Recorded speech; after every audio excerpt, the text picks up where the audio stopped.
And we're live, brother. How you doing, man? Hey, pretty good, man. It's Friday. It's been a long week with school and work and all the content we're trying to put out. But it's Friday night. Excited for this live tonight. Excited for some of the questions and comments we're going to get in the chat. How's your week been, dude? Hey, I got headed back to work this week. Like you said, we kind of had a schedule. Delivered that first position preview yesterday.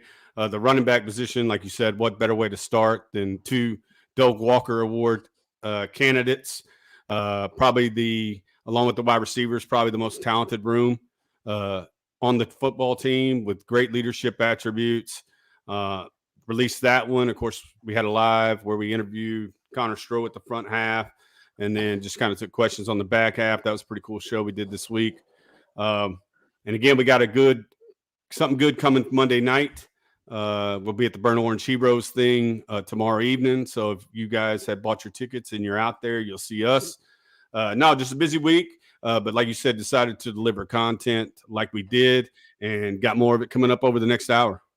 Yeah, absolutely, man. Obviously, big news from yesterday. Malik Muhammad, cornerback, 5'11 and a half, 175 pounds, out of South Oak Cliff, Texas. There, it's crazy because last time you brought it up, I didn't know he went to DeSoto West High School.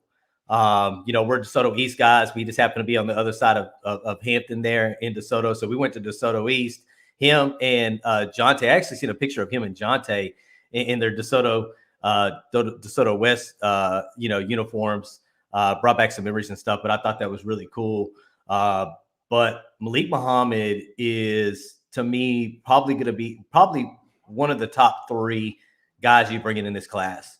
We always talk about offensive weapons and what Sark can do with offensive weapons, but it's really the defense side of the ball where we need to start building up our defense as we move into the SEC.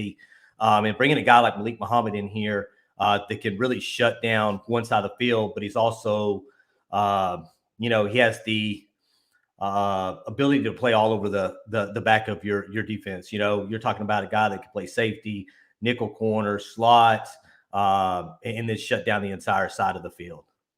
Yeah, I really see him. Like you said, he does have versatility. He does play all over the field for South Oak Cliff. Brought back memories for me too, the DeSoto West pictures with him and Jonte. But versatility is his game. But if you watched his commitment, announcement, he wants to lock down one side of the field. The pictures that he had from the University of Texas, kind of emulates what Deion Sanders looked like in some of his publicity photos when he came out from Florida State to Atlanta. With the sunglasses and the jewelry.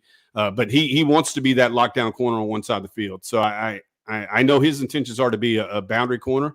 But, yeah, you can definitely use him in the slot. You can definitely use him as a free safety. But, yeah, he's the highest rated defensive back for Texas in a long, long time. We've had some good ones going back to Caden Stearns, especially, that class that we thought was pretty deep. That was Caden Stearns, Marvin Ochoa, Anthony Cook, Jalen Green. Was that type of class, and Deshaun Jameson, excuse me, don't want to leave him out either. But pretty highly rated defensive backs.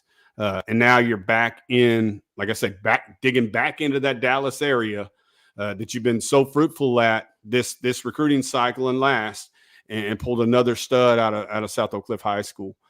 So yeah, I'm excited to have Malik Muhammad in this 23 class again, to couple with Derek Williams and possibly a couple other outstanding defensive backs that are still on the board.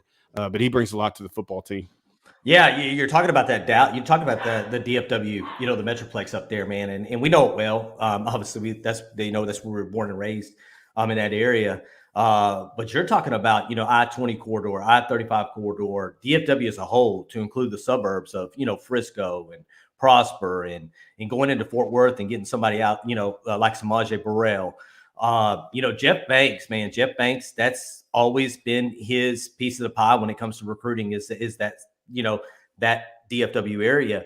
But when you have someone like Chris Gilbert that coached at South Oak Cliff, that coached at Lancaster there on I-35, that's been around these coaches for a long, long time, with the Texas High School, Coaches Association, it's almost a can't lose in the Dallas area. And we talked about it in the last show that there's a couple of places in Texas that you have to lock down. I mean, if you lock these places down and you limit the guys that are moving on to other schools and going out of state, that's how you start building a program in Texas is keep the best available players here from the state of Texas, get them to commit to your school and eventually sign on National Signing Day, and keep the Ohio States out, keep the Oklahomas out, keep the, Notre Dame's made a big splash this year in Texas, but right now Dallas is where most of these commits are coming from. And I think it's all based on what Jeff Banks and Chris Gilbert have been able to do. Couldn't disagree more. Or couldn't agree more with what you had to say. As you walk across the Dallas map, like you said, that I-20 corridor, you'd left me nothing to say, really, other than the northern suburbs are growing, right? Prosper, Melissa. We talked to the kids who come from Frisco. As that area grows, again, it's been an Oklahoma-Texas fight for the Dallas area, again, because of proximity to Norman. If Texas is down, that's a really close place for those kids who are from Dallas to go. But like you said, with Chris Gilbert coming in, they talked about it a couple of places this week about when they go to the Texas High School Coaches Association convention, when the University of Texas coaches walk in, the one that gets the most attention because of his relationship with the high school coaches is Chris Gilbert. He's the most popular guy above Sark, above Jeff Banks, above Kyle Flood. He's the one that high school coaches want to talk to, again, because like you said, he grew up in that Dallas area, coached South of Cliff, coached Lancaster, developed relationships with those guys that looks like it's paying really, really good dividends in that Dallas area. And that, like you said, that's important. Now we just got to make our way down to Houston. If you can make hay in those two areas, again, A&M has traditionally been A&M Texas fight, like Dallas has been an Oklahoma Texas fight. But if you start locking those areas down like Mac Brown did in these classes early, like he did in the past, we've seen what that can do. It can generate a lot of buzz in those areas. And then Texas is that cool school that recruits want to go to. It's not the third or fourth school out of their mouth behind Alabama, Georgia, Oklahoma, LSU.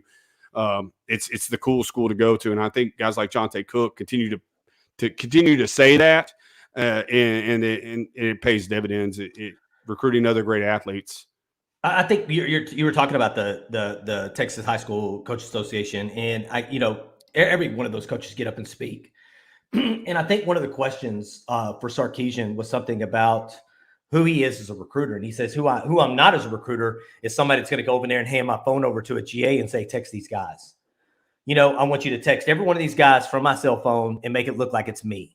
He said he wants to come across as authentic. I want to have relations with the guys that I'm recruiting. And that's who Steve Sarkisian is, to me, that means a lot that you can say, he said, I'm not going to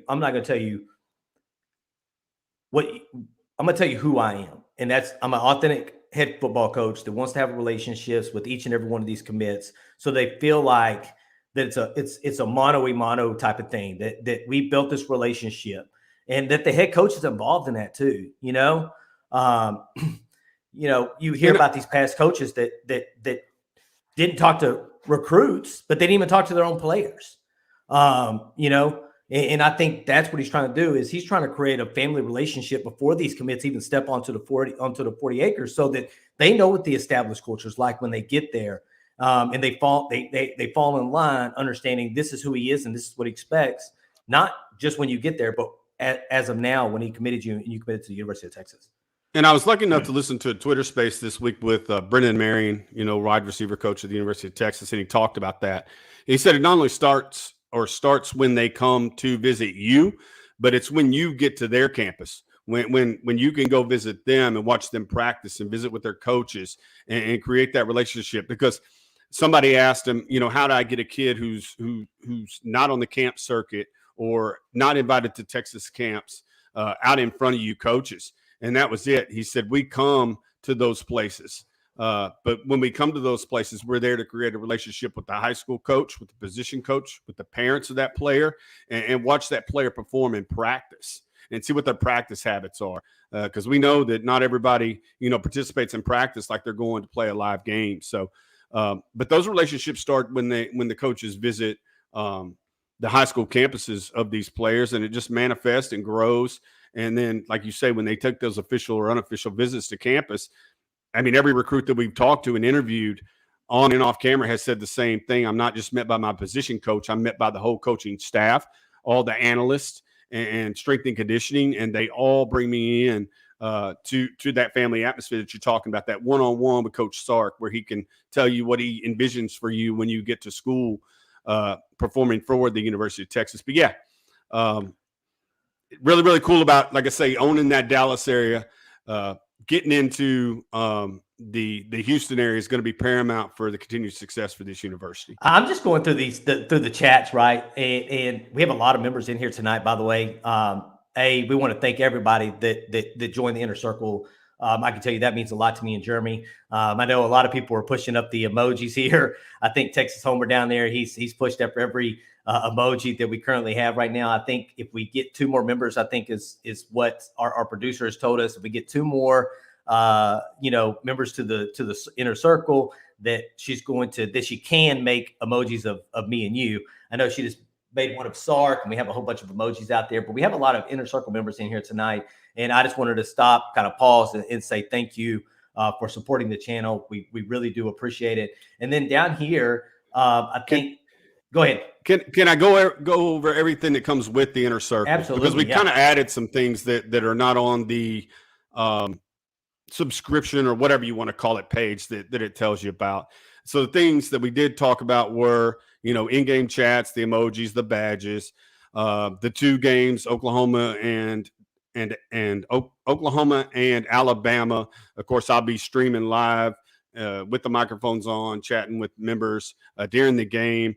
The in-game chat that's open for every game is going to be for members to chat amongst themselves and myself. I'll be in there. You'll be in there to have conversation on chat, but it won't be open mic. But what we have started doing is we have our schedule laid out, and we have an appearance by well-known Texas longtime Longhorn. Has a great show on 104.9 The Horn. You guys will see him on Monday. But what we try to do is let those members know exactly what our drop schedule is, because when we produce position previews like the running back show, we want you guys to get a sneak peek of it. Give us feedback. Tell us what you think. That goes out to members early. What we do try to do is give them a schedule of drops for we put it in there Sunday. Now it may move right or left, depending upon, how if something comes up, like if we get an interview opportunity or a collaborative opportunity, we may move that right or left, but they know the shows that are coming out. And so it's, again, $4.99 a month. We've done shows just about every single day this week, or dropped a show every single day, and we don't intend to slow down. But what we do need is your support, and we'd appreciate that. Hit the like button, hit the subscribe button, become a member of our family, and let's boost this channel. We are fired up for the season, if you could not tell. Yeah. Coco Lock's busy tonight, man. And so is my son. If you look into the chat box here, my son is actually in here tonight. He's had a whole bunch of stuff in here. We just got a new member, Steve Sexton, just joined the Inner Circle. Steve Sexton's been around a long time with us. Appreciate you, brother. Thank you so much. Hook 'em, man. Drew, we got Drake. Bucket. Yeah, sure do. And he was having a hard time getting in a while ago. Stratton my son here had to explain to him how to get in, because I guess when he was trying to hit the button, it was telling him that he's got to report Coco Lock, and he didn't want to report Coco Lock. So, but I think my son Stratton got him around that just so that he could hit that join button, man. But one of the other things I was talking to Jeremy about too, and when we'll get off this Inner Circle, was sometimes our shows have a tendency to get a whole bunch of comments that we can't get to. So what we're thinking about doing too is the individuals that we bring on, that do live with this. I think we're going to try to get in the habit of getting some of the guys that we've had. Obviously, we've already talked to, when we did our interview with Derek Johnson, we've asked him if we can bring him in season. I'll throw the name out there. As of right now, we have a live with Rod Babers on Monday. It could move right or left, depending on, obviously, Rod's schedule. But it's one of those things where sometimes the comments get so much, so we don't get to everybody's comment. And I think that would give everybody an opportunity to kind of have like a one-on-one, where the chat is not as crazy and you can actually ask the questions you want to, and we get to those comments is absolutely important to us. So that's something else we're thinking about doing as well with the inner circle. Let's get back to football, man. Yes, sir. Let's get back to football because we don't like doing that, but Coco Lot popped in there, and it is good to grow the membership. But yeah, let's get back to talking ball. Here we go. Are you going to start posting videos on the podcast, the podcast channel again? Unfortunately, that is one of probably the most difficult thing that me and Jeremy were doing was trying to run a show and then do individual shows for the podcast because we're live guys, right? We don't necessarily do a whole bunch of videos other than our position previews, and then having to cut up a live show and then try to turn it into a podcast is a disaster because Clint's not good at naming the people that are asking questions, one, slowing it down so we can answer those questions. So when you listen to it in a podcast, it's like a mumbo jumbo mash of mess. And it takes our producer a long time. She obviously works full time just like we do. And she does a hell of a job taking care of our channel. And it was creating a lot more work than what was necessary for us. We wanted to keep it a passion project. We didn't want to turn it into something that was becoming overwhelming for us. You got anything to add to that, Jeremy? No, that's 100% correct. And we like doing that, but like you said, for Colleen to cut it up and make it into a decent podcast that people could listen to and understand was very difficult. It would cause us to have to create more shows. So this is what we like to do. This is what we want to do. It's so much easier on us. Again, we want to deliver, and I know it makes it difficult to listen to when traveling, but maybe that's down the road somewhere else. Again, we can revisit that when I finally retire from the military, and that's what we want this channel to become is a full-time gig for us both. But it's got to get a little bit more popular and for us to do that. So. But yeah, no. I just want to talk some ball. Let's talk. Let me go. All right. So the question, there was a question that came up. I didn't pull it up, but it was talking about DeMarvion Overshown. So let's get back to football and let's talk about this linebacker core because reports out of Austin are that DeMarvion Overshown that they're going to play could have a possibility of seeing 3 linebackers on the field at one time. It sounds like they like where David 𝗟𝗓𝗦 at. They like where we're just going to call him DTD for short. Like where he's at this particular point. So it sounds like they're willing to move DeMarvion Overshown down to that edge, to provide a pass rush opportunity. And I think that comes back to Jaylan Ford and what Jaylan Ford was able to do at the end of last season and what he was able to show in the spring game. Your thoughts on, man, spending DeMarvion Overshown down, and having 3 linebackers on the field at one time? Before you told me about this, I said, hey, I want to get the audience's breakout players because we get asked all the time, who's the breakout player on offense? Who's going to be the breakout player on defense? And for me, it was Jatavian Sanders and Jaylan Ford.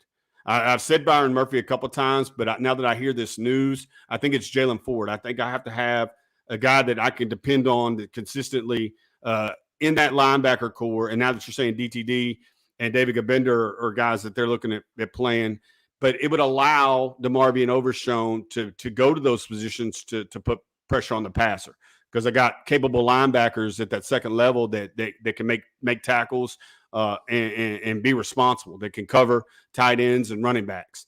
But in order to make him more formidable, Jaylan Ford has to be that guy for me to step up and assume that linebacker role and play at a high level. So not only is he my breakout player, and I'm asking you guys to give yours as well, breakout players on offense and defense, because it kind of talks to who's the most important breakout player that you see on defense specifically and how it, helps the football team get better. So I say Jaylan Ford's my breakout player, and it allowed them to do so many different things. Like you said, with a playmaker like DeMarvion Overshown, you can move them around in different spaces and know that those backers that are at that second level, whether it be DTD, David 𝗟𝗟𝗦, or Jaylan Ford can handle that business. Yeah. And I think, Steve Sexton talked about this. Me and Jeremy actually talked about this too before we came on tonight. His weight, because it's one thing to be fast and be able to use, a speed rush. But if you're spinning someone down, you're talking about a guy like Joseph Asai, right? I mean, you hope that he has the impact that Joseph Asai had.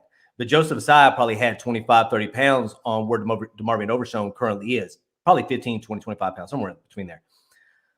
How do you handle, you can't rely on a speed rush every down to rush, the quarterback. Is he going to be able to stand up against these guys that are 6'5", 6'6", 6'6", 325, 330 pounds and be able to provide something other than that speed rush? Or because eventually offensive coordinators are going to know exactly what he's bringing, to the game if he only has one move. I think you do a couple things. Like if you spin him down, it's going to be in certain situations. Like he's not going to rush. He's going to be like Micah Parsons, essentially. Not to use that example, but you're not going to see him rushing the passer 35 times a game. They're going to pick their spots to utilize it. That's the first thing. And the second thing is they're going to walk him down the line of scrimmage late. Like that's not going to be something you're going to break the huddle and he's going to be a part of the front four. I think you're going to see 3 down linemen. I think they're going to shift, and then he'll move from that second level to that rush end, to try to create confusion and movement from pre-snap movement from the offense to counter that piece. But yeah, 202. We talked about that. He's a converted safety. We always thought that he was best at linebacker since the All-American game. And he's 6'4", so you could definitely put 240 pounds on him. But like you said, he's got to be able.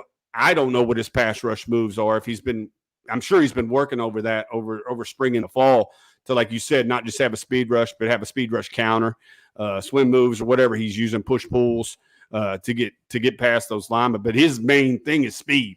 Like if he can get off the ball faster than that offensive tackle or that tight end, whoever's responsible for blocking him, and put them on their back foot, then he can easily do a spin off of that. But he has the main thing you need, and that's playmaking ability. He's going to find himself around the football. But I think you walk him up late to the line of scrimmage. I don't think you may see him down in 4-down sets where they break the huddle and he just puts his hand on the ground or stands up. But that's a couple things I would do is I would give him 10 rush attempts, 10 to 15, not to wear down his body because it's different at that second level versus, like you say, going against an offensive tackle and tight end. Walk him down late and then 10 to 15 reps at that position. So Dre's talking about does the size of DTD worry you with a bigger player with bigger player of competition, meaning that he's coming from what a FCS school, right? Mm-hmm, and I James think Madison. The biggest thing when you're talking about transfers, Steve Sarkisian said he was never going to take a transfer that he didn't think would have an opportunity to play, right? And I think what this did, obviously, with what you had at the linebacker room, I think you needed more bodies. That's one. 2, but Sarkisian also said that he plays a lot bigger than his actual size. And sometimes it's not the size of the dog in the fight. What's the size of the dog in the fight? Help me out, Jeremy. But the fight is in the dog, in the right? dog, whatever it is, right? Yeah. And I think that's what it comes down to. In Texas needs guys that are hungry to play that, and I think these guys want to make it to the next level. But I think he wouldn't have came here if he didn't think he had an opportunity to make a name for himself and be able to put himself in a position where he has an opportunity to go to the next level. And go ahead, Jeremy. No, because Texas brought in 4 linebackers last year in the transfer portal. They were Ray Thornton, Ben Davis, 𝗟𝗟𝗓𝗓, and Devin Richardson from New Mexico State. The only one that really produced. Now, Devin Richardson's coming back. He had one, transition year last year, but you had Ray Thornton and Ben Davis, who were SEC highly rated players. One coming out of Killeen, went to LSU, and the other one from Alabama, who played at Alabama. He's like the 6th ranked recruit in the country when he came out, but were reserves. Didn't have a whole lot of statistics when they came from those 2 power schools, meaning LSU and Alabama. We didn't get much production out of them last year. 𝗟𝗟𝗓𝗓 had a lot of production coming from Notre Dame. Devin Richardson helped out a little bit coming from New Mexico State. I don't think, like you said, I don't think the level of competition or the FBS, FCS, Power 5, non-Power 5 matters to Steve Sarkisian. Again, he's going to look at the game film. He's going to look at the measurables. He's going to look at the speed, the size-speed combo, and try to figure out whether he could play. But we've tried it, multiple ways. We tried to bring in the Power 5 type, SEC reserve linebackers. and now we're going to try to get a guy from James Madison. But everything I've heard about him is he's a playmaker. Everything I've heard and read about him is that he's going to be a guy that's going to be in that he's going to be a producing linebacker for the University of Texas, regardless of which school he came from, because he produced at James Madison. And like I said, everything you're hearing about him in fall workouts say he's going to be somebody that makes an impact on this football team. Yeah, I like this comment from Richard Walker because I'm not going to disagree with you at all. I hate Demo was so badly cast. He's been at TCU. If he'd been at TCU, he'd be in the NFL already. Hopefully we have the staff to teach him a position. Right now, he has none. And that's true, because when you have multiple positions, right, sometimes it helps you out because you're multiple in NFL teams. And NFL teams like 𝗟𝗏𝗧𝗏 Overshown. You know, they really do. And he's up there as one of the guys that's has an opportunity to be drafted really high just based on he's able to play multiple positions, linebacker. Now you're talking about edge. You know, obviously he was a safety, so he's probably pretty good at dropping back in coverage. But I think you're right. I'm not going to disagree with you on this, because if 𝗟𝗏𝗧𝗏 Overshown was probably at TCU with Gary Patterson there, with a whole host of other guys that were in that 2018 class, those guys will probably be in the NFL somewhere other than, being at Sam Houston State University or Mississippi State University and in the list, or Anthony Cook still being at the University of Texas, Deshaun Jameson still being at the University of Texas. Because I just think they know how to develop guys, especially at their position at TCU. And I think that a lot of that came down to Gary Patterson knowing exactly, he didn't care what you were coming out of high school. He knew exactly when he got you where you were going to be playing at, but he wanted multiple. He wanted guys that were multiple, that could play multiple positions, and I think you're 100% correct on that. And I think he's going to, Frank's saying should he stay at linebacker. I think he's going to play most of the game as a stand-up linebacker. Sorry about that, Jim. Let me take control real quick. Yeah. So I think he's going to play most of the game at stand-up linebacker. Again, they're experimenting with the edge, and I think that's what it's going to be. Is he'll probably play 45 snaps at stand-up linebacker and 10 to 15 at edge. Again, it's going to be down and distance dependent, or it's going to be if they can get pass rush from the other defensive ends. You're moving 𝗟𝗏𝗧𝗏 Overshown down for a reason, because you think he can help you at that edge spot. But if edges like Justice Finkley and Ovia Gofu and those guys start performing and getting pressure, I don't think there's the urgency to move him down to a rush position. Now, if you think he's a game changer and he's that much better than the other edges that you have on your football team, then yeah, you gotta put him in position to make plays to help your football team.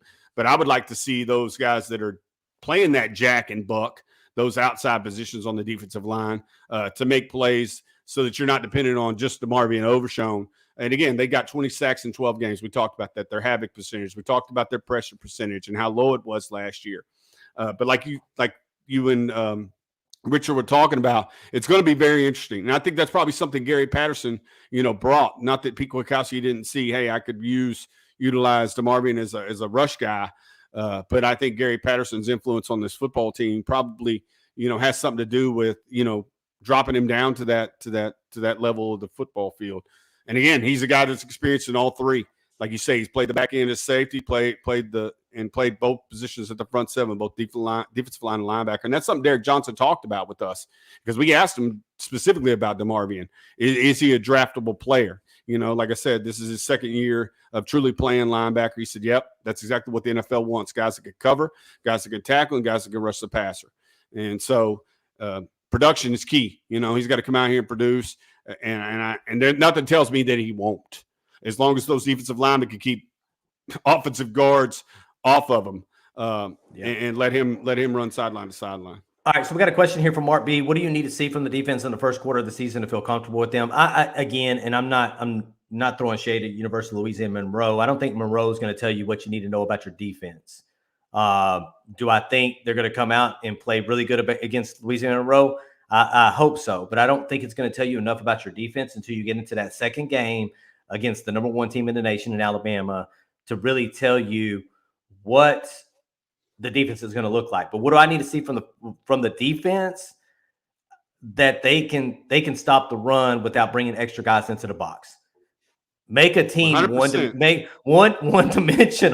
Make a team one-dimensional. And if you can sit there and not have to bring extra guys into the box, to create a rush or a pass rush or stop the rush, the defense has a chance to be better than it was last year. That's what I need to see.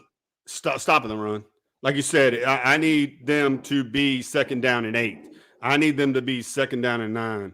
I need them to be behind the chains on occasion. I need tackles for loss in order to set ourselves up well. Again, you stop the run on first and second to give yourself the opportunity to pass rush on third. Not saying people don't pass on first down, but if you stop the run, it helps you be more multiple. It helps you be more inclined to, like I said, drop. Not necessarily have to drop in coverage, but you can play that clog and cover game if they're chasing the down and distance. So, yeah, stopping the run is key for me. And then it's defense, right? Put pressure on the passer, but put pressure on the passer from up in his face. You know, like I said, that 1 technique, that 3 technique, whether you're bringing linebackers up the middle over the center guard, I like that. Put pressure in the quarterback's face, and like you said, I don't think University of Louisiana Monroe is going to tell you that, but I want to see us make some negative plays. I want to see sacks. I want to see tackles for loss. I want to see runs get stuffed, regardless of opponent. You know what I mean? Just put your best effort out there. So Gamer's Life kind of he helped me understand the question. I think he said the first quarter of the season, not the first quarter of the game. First quarter of the season, not one game. The same answer I gave you, just now. What needs to happen on the defensive side of the ball needs to happen. Yes, that's exactly what you need to see within those first 4 games. University of Louisiana Monroe, followed by really Alabama, followed by UTSA, by the UTSA. UTSA. And then working yourself into the Big 12 conference. So apologize about that. Obviously, I didn't read the question correctly. But yeah, during the first quarter of the season on the defense, this is exactly what we need to see is run stopping ability from the defensive front. Let me have the controls real quick. Yes, sir. All right. So I don't even need sacks. I'd love to see enough pressure to draw holding calls. Any coach will tell you penalties are a drive killer. Whatever it takes to get you behind the chains, whether it's a holding call. Again, I just want pressure up the middle. I want pressures and I want havoc. Like I said, if it ends up in a sack, that's a bonus. But what I wanted to do is throw off the timing of the quarterback, throw off the timing of the receiver. And so there's an incomplete pass, there's possible turnover, an interception in the back end. That's what I want to see. Now, if it manifests in sacks and a loss of 6 or 7, I'll take that too. But you're exactly right. I just want to see pressure up the middle in the quarterback's face and bump and run coverage on the outside to upset that quarterback receiver timing. If we get that, and like you said, our ability to stop the run, get that 5.1 down to a 3.8, 3.9, I'll feel really, really good about this defense. And again, there was games last year where you stopped the run, but you didn't play complementary football. You didn't hold the ball. You wore your defensive line out, and they didn't have the depth last year to be able to do that. I think bringing these bodies in and throwing them at the defensive line allows you to have not necessarily more depth, but more guys to throw at the problem. But too many times last year, after that first quarter and that first 15 scripted plays where we jumped up on teams, didn't really evaluate our game plan and really didn't make adjustments, left our defense on the field to get exposed. So play complementary football, try to get that rush average down from 5.1 to in the 3s and put pressure on the quarterback up the middle. Yeah, Rich Walker, I was just thinking the same thing, man. We've been going on about defense for the last 20 minutes, and that's – I can tell you that's our side of the ball too, man. We're defensive guys, man. We love to talk defense. And I'm with you on Richard Walker. We're talking defense. I have goosebumps. I love that side of the ball. So do we. There was one other comment up here, and I cannot find it. No, you were talking about average. You were talking about, yards, per carry. And, first down, 3 yards. You're talking about 2nd and 7, 3 yards, second and 7. Then you're talking about 3rd and 4. I have to have a defense that I know that's going to make a team want to pass on 3rd and 4 versus have an opportunity to run it and get a first down. Teams need to be thinking about, okay, against Texas at 3rd and 4, we don't have very many options. We need to step back and throw the ball because we know we can't get 4 yards on 3rd down to convert for a first down. Which, it doesn't equal 10 yards. 3 times 3 doesn't equal 10 yards, which is a good thing. No, and if you're again You're doing third math and over 4, there? that's no third and 4 is a passing down. No, somebody asked us about our 4-down lineman in a 4-3, so I was flipping to the roster to give you my best shot at it. Baron Sorrell is my jack. Alfred Collins is my defensive tackle. Ovia Gofu as my buck, and then I prefer a guy like Byron Murphy to play the nose tackle. I think they're going to go with 𝗟𝗓𝗏 Coburn. He's experienced. He's got that perfect body for the nose tackle position. Byron's a little less weighty and undersized, but that would be my 4. I can't argue with on that. I can't argue with you on your 4. I would definitely, again, 𝗟𝗓𝗏 Coburn, experience, been here 5 years. He's probably going to start, at nose tackle. But again, nose tackle is one of those things where you're going to, unlike offensive linemen, your defensive front guys are going to be rotating off the field anyway. So if you're out there for that one play, you need to play that play as hard as you could possibly play it. But I think what you get in Byron Murphy is someone that is hungry, that is driven, that came to University of Texas, and he's done everything he needs to do to take that starting position. And it may, we'll see, come the fall, it may be his to lose. I know Bo Davis wasn't happy with the defensive line last year and some of their effort. And if he's got guys that are going to bring effort every play, that are causing havoc every play, those are the guys he's going to start. I do want to shout out a couple quick. We got 2 members real quick, Devontae Hamilton, and I don't know if we shout out Richard McCleary, who also is a member of the Inner Circle. Thank you guys so much for your support, becoming members of the Inner Circle. Again, more things to come. Explore. Now that you're in the Inner Circle, see what we have to offer. Of course, provide any suggestions for what we can continue to provide for those guys who support this channel on a monthly basis. We really do appreciate it from the bottom of our heart. Yeah, so Craig Lane brings up a point. Hope someone like Tap or someone else breaks out. You got Justice Finkley that's a damn monster. Yeah. If you look at that guy, he's a monster. And these are guys that SEC, you went into SEC territory and you got Justice Finkley out of Alabama. You went and got, a guy like Tap out of Louisiana because they know what it takes to win in the SEC.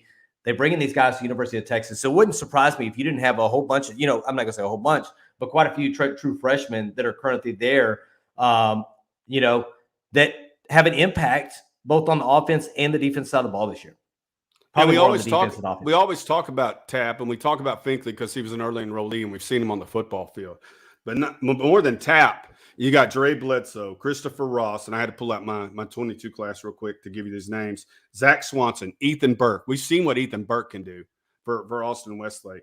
That's the other guys that we haven't talked about, that are late arrivers to campus this fall that create depth for that defensive line. Because we always talk about Tap, we talk about Finkley because Tap was the highest rated guy. Finkley, we saw him in the spring game and saw that he can produce. But you got guys, like I said, Dre Bledsoe, right down the street from Marlin, who was highly sought after. Again, he had to miss his senior year because of eligibility and transferring. But he was one of those top guys going into his senior year at Marlin, transfer from Bremont. So that's another guy, Christopher Ross from Galena Park, North Shore. We know what kind of athletes they produce down there in that Houston area.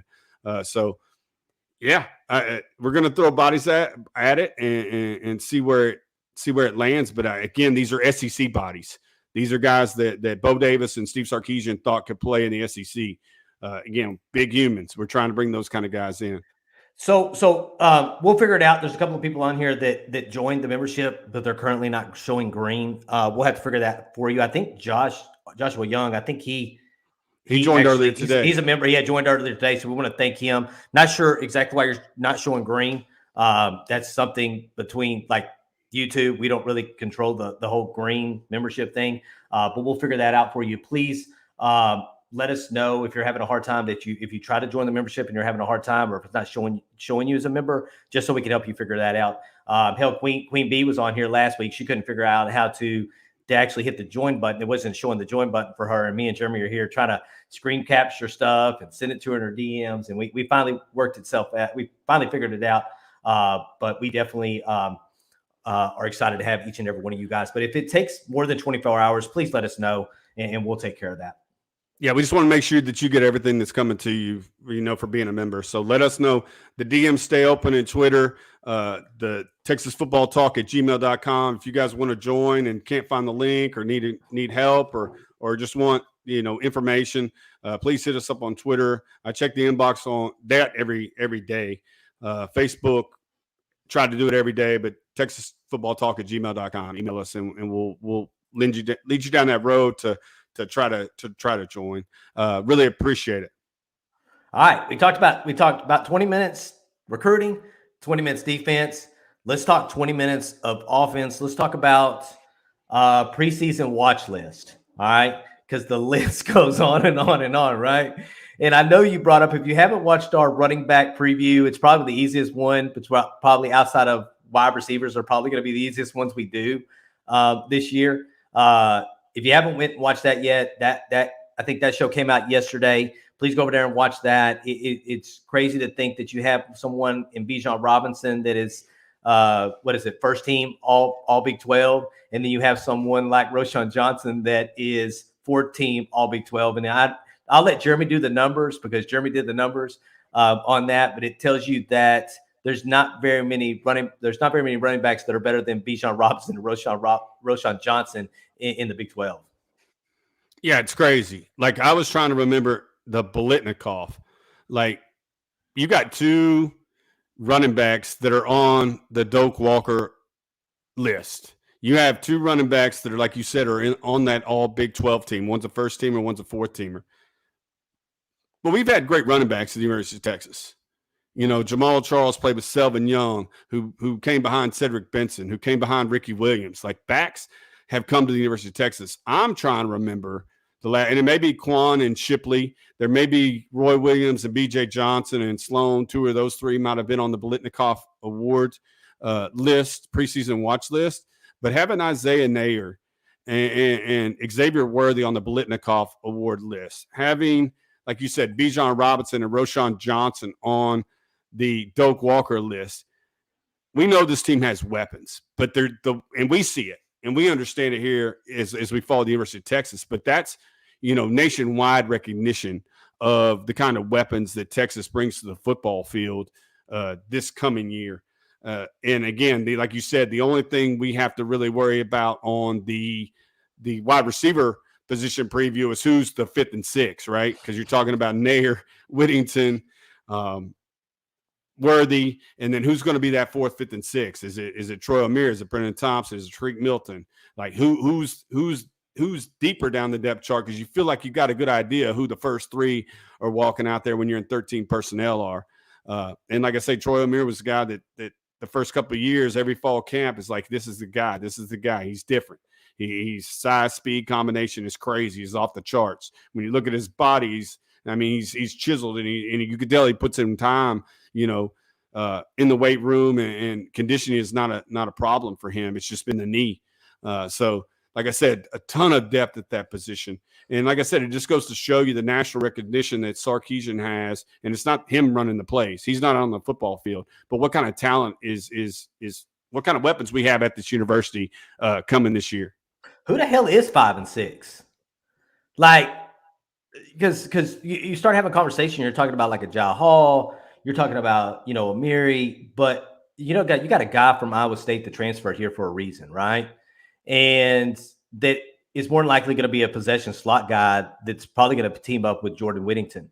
And I think if Jordan Whittington, believe it or not, I think Xavier Worthy tweeted this out last night, when they found out him and Nayer were on the 𝗟𝗏𝗘 watch list, that they're sleeping on Jordan Whittington, and 𝗟𝗏𝗘 will tell you that if he wouldn't have got hurt last year, he probably would have been the leading receiver for the University of Texas.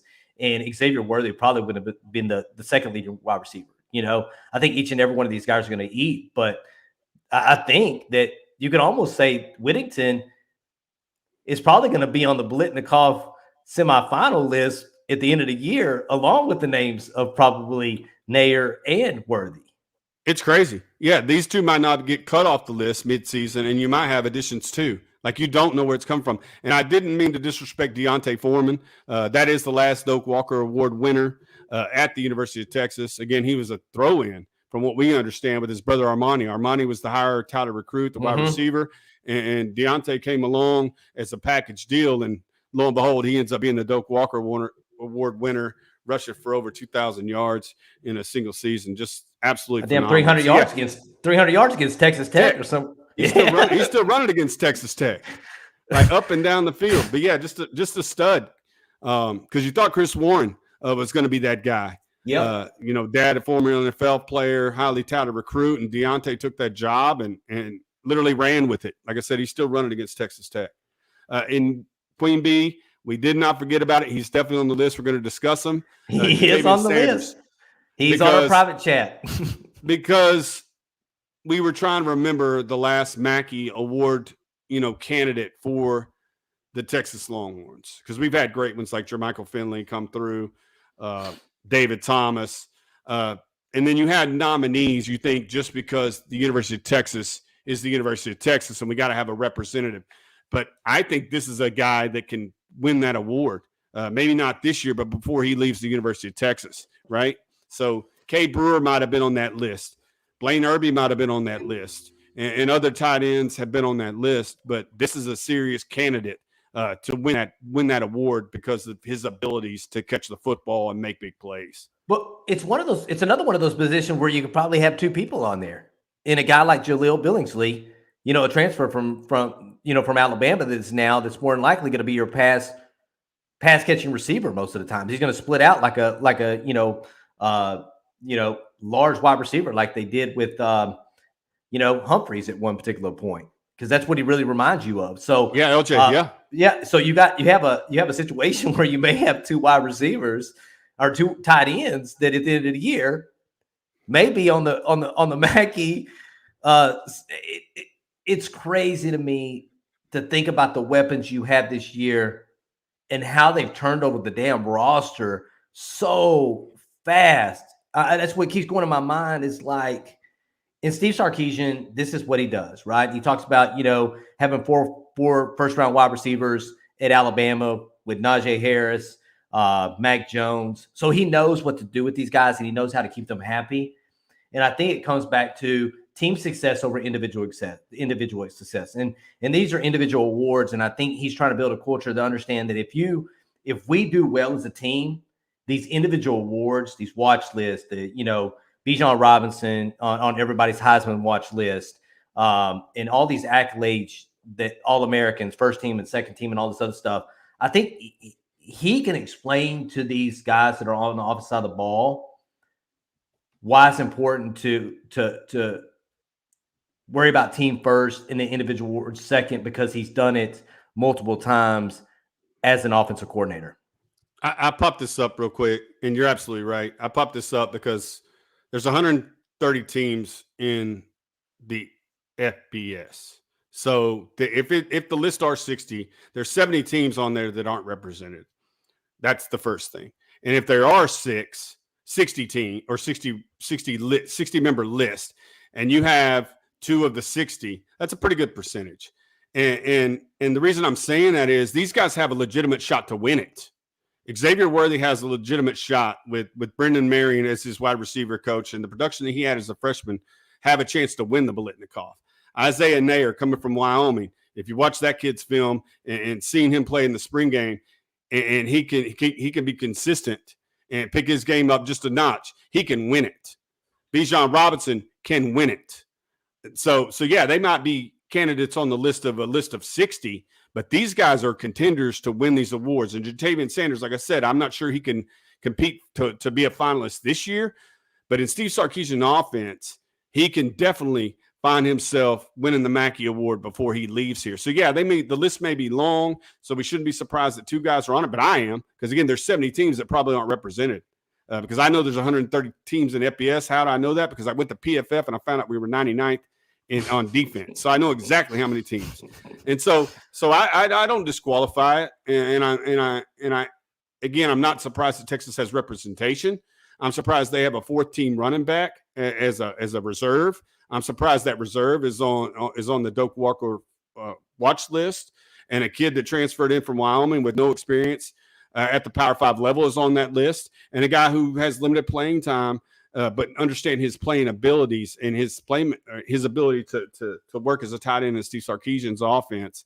I think these are viable candidates. They're just not names on a list to me. And I think he like they say, Worthy does, Nayer doesn't, because Worthy's probably going to take most of the bulk of the receptions and all the yards and stuff. So, but it's the ability to have these guys on there. It shows you what we're doing, because if you go back and look over previous years, how many guys do we have on watch list? You know what I'm saying? How many?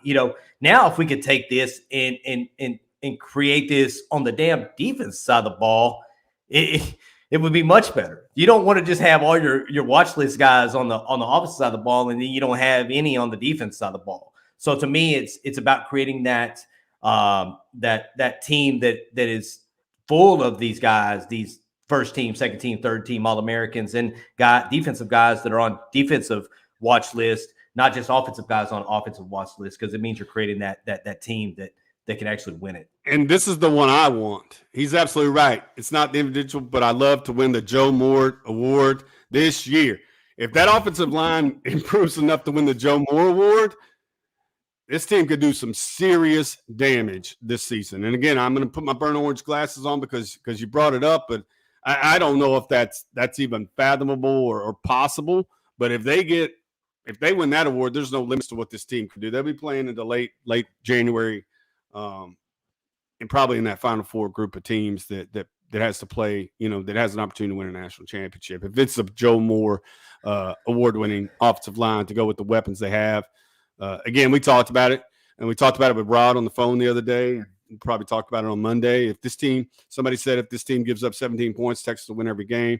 I pushed that up to 24. I think if Texas doesn't allow the team to score 24 points in each game, that they'll be looking pretty close to an undefeated season. Rod can kind of agree with me over the phone. We'll talk about that on Monday. But again, I like these unit awards too. These unit awards are awesome. I'm thinking about it. Look at that. I'm an 8-4 right now. I'm an 8-4 guy, right? As it sits today, I'm an 8-4 guy, right? If the offensive line wins the Joe Moore Award, I'm with Jeremy. You're playing late into January, almost to February, right? Because you're talking about a team that's with the offensive talent. Again, it comes back to quarterback though. Let's slow that down a little bit. I'm gonna take these burnt orange glasses off again, right? Because you had a starting quarterback, you had the same quarterback that took you into Arkansas last year, and you got ran out of Fayetteville, right? You got a guy in Quinn Ewers that hasn't thrown a pass in a football game since his junior year in high school. Is he uber talented? Absolutely. But I think that's where you got to take the burnt orange glasses off, because there's going to be times where these guys are going to make mistakes. They're going to make mistakes. But if the offensive line wins the Joe Moore Award, that tells you that you put up some big-ass numbers on offense. I'd have to say 11-1, man. 11-1 is how you finish your season. If Texas was to win the Joe Moore Award, which I don't think it's going to happen, right? If they were, I would have to put Texas at 11-1, and I'm with you. You're playing way out into January if that's the case. Yeah. You're racking up wins if they win the Joe Moore. Which goes to Carson's statement. Clemson didn't have an offensive lineman draft in the top 4 rounds when they won the national championship because of all their other talents were so good. Texas can do that this year on offense. Yeah, I'm not disagreeing with you one bit because you've upgraded your skill positions in my mind. Joshua Moore transferred, but you got a guy like Isaiah Nayer come in. Cade Brewer, for him being in the program for 5 years, he was good at certain things, but being a dynamic pass receiver wasn't one of those. Now you have 2 in Jaleel Billingsley and Jatavian Sanders. I think Roschon's extra experience, Bijan another year in the system, it gets better. I think Quinn Ewers is a natural arm talent, better than anything that you had last year. Hudson Card, if he's the guy, played in that system last year and should have gotten better. So I think that's an upgrade. So, yeah, I totally agree that the trajectory for the offense should be better than it was last year. To me, it comes down to how well the defense plays, how well the defense stops the run. That's why I say stopping the run is paramount. because, again, you get them behind the chains or chasing 2nd and 9. It's a little different than 2nd and 3, and they're playing uphill instead of downhill, and that's where you want to be. Greg Lane, I hope the offense doesn't score so fast that we don't play complementary football. We actually talked about this last year, right? We talked about this, and how does the offense affect your defense? But at the same time, and Jeremy kind of drew me back to this, you don't want to slow your offense down from scoring points if they can score points, because you never want to just slow down the ball, like slow down the game.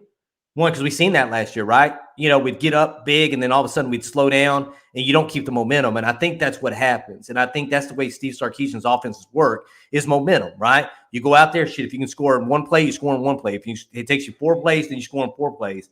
But you never want to take plays, or you don't want to take points off the board because you're worried about your defense wearing out. That's where it's important to create depth on the defense side of the ball, so that your first 4 that just ran this series are backed up by another 4 that play equally, or if not better, than the last 4 that just came off. Because again, you're not going to see rotation in the defensive backfield. You can if you have talented guys, right? If Deshaun Jameis, or let's say this, if 𝗟𝗜𝗡 𝗦𝗨𝗕 to come off the field and they needed to stick 𝗟𝗏𝗪 𝗟𝗏𝗪, because it sounds like he's backing up him at the nickel, and they needed to stick 𝗟𝗏𝗪 𝗟𝗏𝗪 out there for a play, you got to hope that you can trust what 𝗟𝗏𝗪 𝗟𝗏𝗪 is going to be able to do if 𝗟𝗏𝗪 𝗟𝗏𝗪 has to come out of the ground.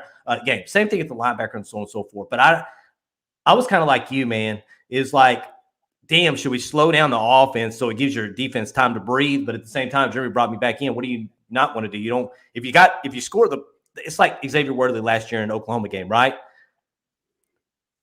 If it takes you 1 play to score, then you hope that your defense can come out there and take that momentum your offense has given you and be able to, take care of what they need to on their side of the ball. Sorry, I didn't mean to get long-winded there, but no. But it's like we talked about. It's Steve Sarkisian and Kyle Flood have a job to do, right? And Brendan Marion, because he's part of that, that coordinator team that puts the game plan together. And then you talk about Pete Kwiatkowski and his staff. You think they talk to each other about scoring too fast? Absolutely not. He's like, go give me 7 points and I'll do my best, or I'll try to scheme up whatever I can to keep them out of the end zone. And that's the most important thing too, is scoring defense. Like, bend don't break. Yardage is one thing. Again, yardage will test your depth. If you got a 12-play drive followed by another 12-play drive, that's going to grind you down. That's why I say it's important to stop the run, put them behind the chains, get them off the field, and 3 and out whenever you can to conserve that energy. But that's how you combat it, is depth. Like you said, I got a second team of defensive linemen that I can push out there that I don't see a big drop off in production. They're still stopping the run, and they're still putting pressure on the quarterback. But you bringing up Jahdae Barron and Jaylon Guilbeau, all the position preview podcasts or shows are done for the offensive side of the ball. I can't wait to start writing the defense. Again, it's one of those things that when we start writing and we look at the 2 deep and we talk about their impact and what we see for them this year, it's going to be crazy. It's almost like the offensive line. You got 5 returners and 7 freshmen. Kind of the same way on the defensive line. You're probably going to have 5 or 6 guys that you trust that returned and a whole lot of freshmen. And so it's going to, like I said, the freshmen, the defensive linemen that I named earlier that we haven't been talking about, the Rosses and the Burks and the guys other than Finkley and Tapp, it's going to be important for them to come in and produce. Like, you're not looking for them to start, but to come in and have valuable snaps, similar to how Barron Sorrell did last year, how Byron Murphy did last year, that they could be trusted and depended upon to come in the game and make plays. So that's another influx of talent that you're looking to manifest into depth. But I can't wait to start writing that one and look at numbers and give you guys what we see, like especially in the front 7 and on the back end, because there's a lot of youth back there too. There's a lot of youth everywhere, right? Moved a guy like Anthony Cook, 57 out of 85. What is it? 60 out of 85. 57 out of 85. 57 85 are freshmen and sophomores, right? Yeah. That is, it's youth, but again. It was what was necessary.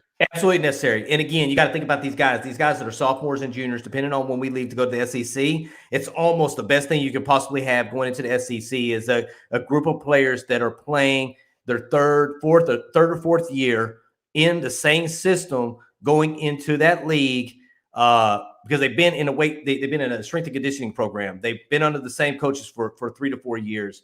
It is absolutely important. Will must punch in the whiteboard. That's what he needs to see.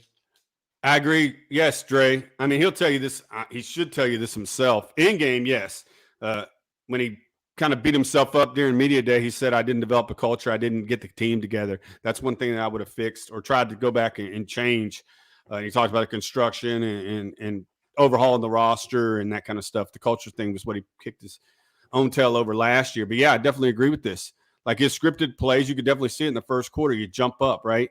And you didn't make adjustments. When the defense adjusted to your offense and what you were trying to do, you didn't counter. Again, that's why he said he brought in Gary Patterson to troubleshoot that stuff. Hey, I'm going to script these 15 plays. All right, my counter to that is I'm going to adjust this, this, and this. What do you got now, coach? That's supposed to be kind of Gary Patterson's role for him as a sounding board and a guy to help him make adjustments. But yeah, I definitely agree with you. That's the next step in game that Sark must, approve upon. Is scripted is great, right? As the offensive coordinator and the play caller, scripting is great. And it seems to work for this team. They get out the fast starts, first quarter leads. It's how do you then counter off the defensive coordinator's adjustments. 100% correct, Dre. All right. I want to pause real quick. We haven't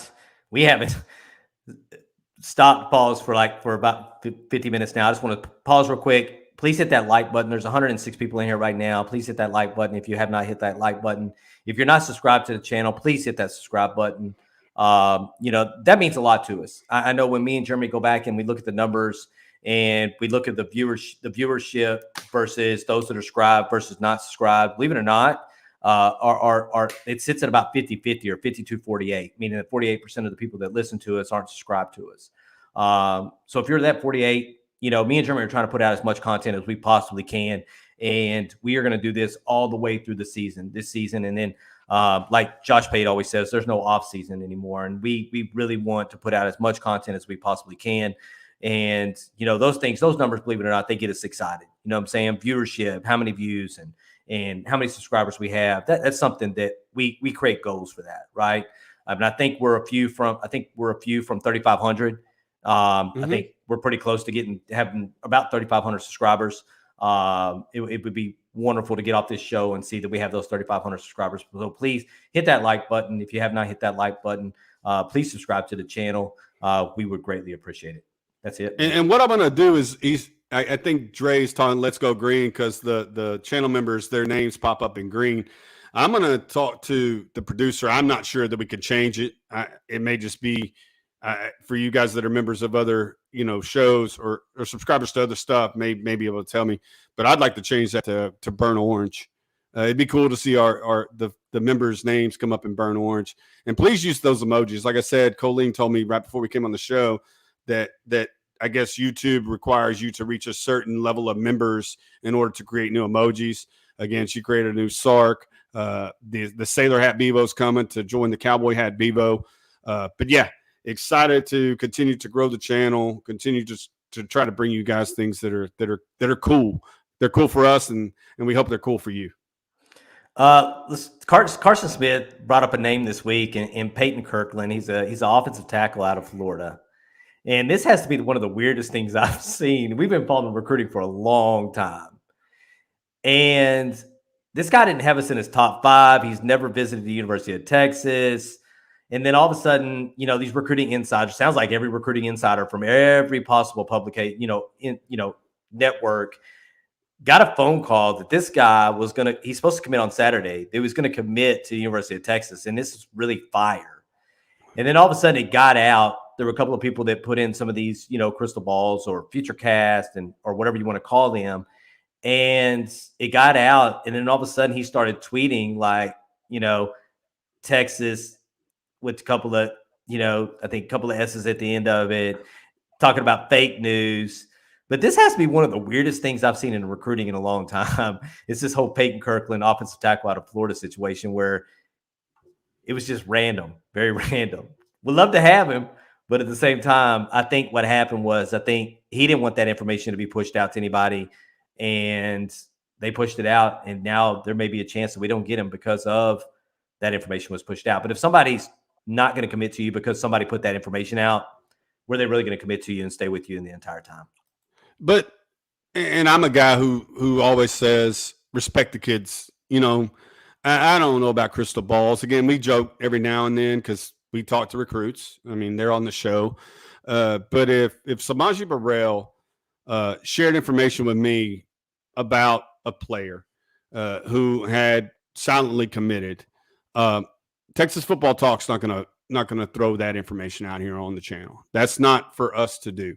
Now, is it nice to know that a certain player may be coming and it's not part of the 19, but is maybe number 20? Absolutely, it's cool to have that information. But I want the kids' timeline to be the kids' timeline. I want the kids' announcement to be the kids' announcement. But I don't. Going back to the football player again, I'm not so sure we need another offensive lineman in this class. And I don't consider Peyton Kirkland a big fish. You know, at that position, I think we're well catching right now. Like if the top, 100 lineman wants to come to the University of Texas and it's a 95 grade or greater, and it can make, again, 95s, high 4 stars, high 5 stars are supposed to be those guys who make an impact their freshman year, like the Kelvin Banks and Devon Campbells. Then you go get them. I don't know that Peyton Kirkland is that guy to take that 5th lineman spot again, because that would be number 20 of the commits. And again, I don't know how big this class can get. Some projecting 29 to 30. We've always said 28 to 29 was where we thought it would end up. But regardless, it's sad. If that was the case, that the kid released information, he said, do not, confided in a reporter, and the reporter took that information and threw it out there. That's, to me, that's bad business. And players who give that person that information know they can't trust them.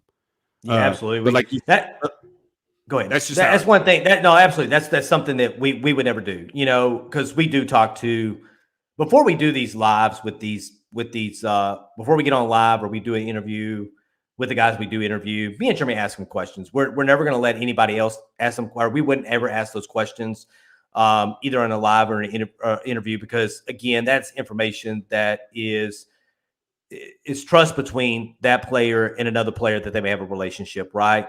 And that's trust between that player that we may have on or we're talking to and the trust for us. And I never want to, like Jeremy said, I never want to spoil somebody's moment.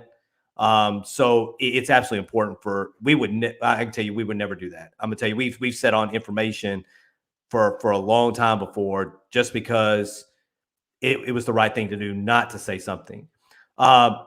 This guy, right? I mean, at Sport Talk Center on Twitter. That's why I love y'all. You care more about the game and the kids than your channel having 100,000 subs or whatever.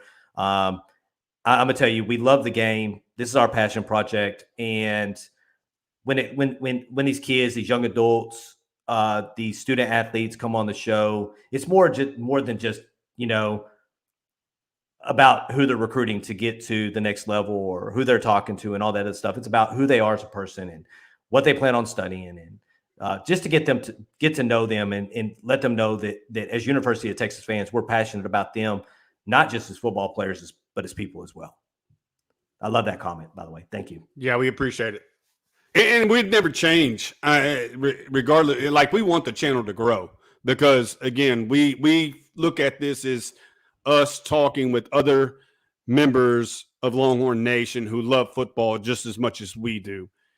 And that's why we interact with the chat. Some folks say, why do you guys interact with the chat so much? Like, you should just, give your spiel and just let that thing go. And I'm like, no, like that, everybody's opinion matters. And I say that to say this, that we want this channel to grow. We want this thing to be great. We want it to be more than a passion project. Is that where it's at right now? Absolutely. But we do want it to grow to those type of numbers, but we'd never change who we are. Again, this is not a subscription service. And we have friends at 247. We have friends at Rivals. We have friends at On3. But their model's a little bit different than ours. They have inside access to the football team. They can share information. They probably have sources within the university on the coaching staff. We don't have that. The relationships we have are with the players, the recruits, and their families. So and we continue to try to manifest those relationships keep those relationships when they go to Austin. But the thing is, those guys are recruiting services, and the guys I'm naming have media credentials and affiliations, so they can get those guys on their channel. Once those guys go on campus, we don't have access to them. We've asked, but this channel, I say that to say this channel will never change, regardless of the subscribership numbers or this, that, and the other. We're always going to be who we are, and this is who we are. Yeah. Steve Sexton, have y'all tried to get your DeSoto boys on yet? We're on the works on that. Some of these guys are they're active on Twitter, but they're definitely not active in their DMs. And I can tell you, we direct message a lot of guys. We're actually going to the Burnt Orange Heroes event tomorrow in Austin. We'll be there. And I think Byron Murphy will be there, who's another DeSoto graduate. That's one of the guys I definitely want to have a conversation with. But at the same time, these guys just don't, some of these guys just don't, want to do interviews, or you have to create relationships with these guys and have long extended relationships with some of these guys for you to get them on their shows. And we never want to be forceful and continue to send out DMs to guys and DMs out to guys, especially some of these, highly ranked guys just aren't going to do shows with just YouTube content creators. It's difficult to do it. It doesn't mean we can't try. But absolutely would love to get Trey Wisner on here. Would absolutely love to get Malik Muhammad on here. Would absolutely love to get 𝗟𝗓𝗏 Cook on here. And we're going to continue to try and we'll kind of see where it goes. I mean, we asked for Rod Babers. When they say, who would you like to interview? Rod Babers was on my list of guys I'd like to interview, and he's coming on Monday. So, see, I mean, you guys see if you can make it happen. But yeah, we've talked to 𝗟𝗓𝗏, well, in DM, and have never made that connection. And again, he might not want to do it. Same thing with Trey. We've reached out. He might not want to do it. Same thing with 𝗟𝗓𝗏 Mitchell. He might not want to do it. We reached out to just about every commit to the University of Texas to ask them if they would be willing to come on the channel. Some have answered, some haven't. But we respect them. There's no 2 or 3, 4, 5, 6, 7 times that we're going to continue to ask and bombard their messages if they haven't responded. All right, man. We've been going at it for about an hour and 12 minutes, man. What else you got on here? We actually made it through our private chat. So everybody can't see our little private chat here, but we take notes. We have notes that we're going to cover during the show. And me and Jeremy wanted to make sure that we had enough notes to cover the entire about an hour tonight. And it actually went really well. I think we covered 20 minutes of recruiting and about 20 minutes of defense. And then we went 20 minutes of offense, and then had some time, about 15 minutes to really get into the questions tonight, man. It was really, really, really, really, really, really good. So yeah. Joshua Young throws it up here. Like, that's how the Trevor Gooseby show got done. That's how Derek Johnson's show got done. It was manifested in a Twitter space. I asked a question. Somebody reached out to me, said, hey, I think I can get Derek on the show. And then ultimately we put it together. Met Mike Gooseby in a space, said, I think my son would like to come on y'all's show in so many words, or is interested in doing it. That's how that one worked, which then parlayed into Zach Collins, who was a trainer for Kojo, DJ Campbell. So yeah, it definitely works with networking, the Twitter spaces. They get a little too rambunctious sometimes for us. Yeah, we'll hop in there when players are in there, but sometimes and when good, back and forth is happening, love to hang out there. But we also still got a channel that we got to, prep for and research for and spend time writing, the shows. So yeah, hop in there on occasion, but come here first. Yeah. Joshua Young is the Longhorn Inner Circle NIL thing that gets us closer to the team and staff. So I've actually talked to Jeremy. I was actually walking the dog the other night. Me and Jeremy were having a conversation specifically about that. We don't know what it entails. It's probably going to take lawyers and all kinds of other stuff and trying to meet the right people, at the University of Texas. But I think this is kind of where we're going, networking is big, and we've had an opportunity to meet some really, really cool people, and, Derek Johnson, Rod Babers, some guys that are part of, the University of Texas program. But it's not to say that it couldn't turn into that. Right now, it's not that. But again, when me and Jeremy are able to take this on as a full-time job, there's a lot of things that we'd love to do, and having a small NIL piece of that would definitely be pretty cool. So, but it also takes investment too. So, but yeah. Great show. Really appreciate everybody. Again, like Clint said, Burnt Orange Heroes tomorrow, that event, 6 to 9, the high five there in Austin will be there. Monday, we talked about Rod Babers will be on the show, tentatively scheduled for 8 o'clock. Don't see that changing, but if it does, we'll let you know.